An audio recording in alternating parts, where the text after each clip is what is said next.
જંગલમાં રહેનારા વન વિચરણ કરનારા આજરોજ અમારા સમાજની શ્રીમદ ભાગવત કથાનું આયોજન કરેલ છે. એમાં માત્ર કચ્છ નહીં, ગુજરાત, મહારાષ્ટ્ર ત્યાંથી સર્વે અમારા જ્ઞાતિબંધુ હાજર થયા છે, અમારી સાથે રહ્યા છે. તેમજ તેમના વડીલો પાછળ આજે અમને અર્જુન વચમાં રસ્તામાં લૂંટાય છે, મોટું લંકેલું લઈ અને પાછું હસ્તિનાપુર આવે છે.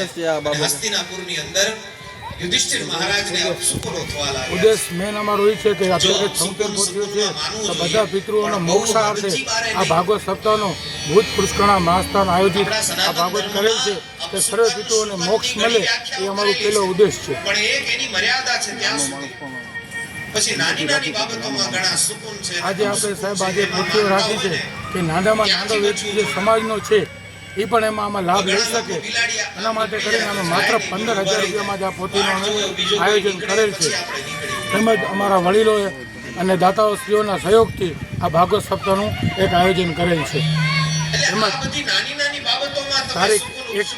તારીખના રોજ આપણા પ્રખ્યાત નિલેશભાઈ ગઢવીના ભજન રાખેલ છે. તો આપણા માધ્યમથી સર્વેજનને અમે જણાવીએ છીએ કે આપ આવો અને ભજનનો લાભ લેવો. તમામ પત્રકારોને પણ અમે આવકારીએ છીએ. આપ અત્યારે અમે આવ્યા છો તે બદલ આપનો પણ અમે ખૂબ ખૂબ ઋણી છીએ.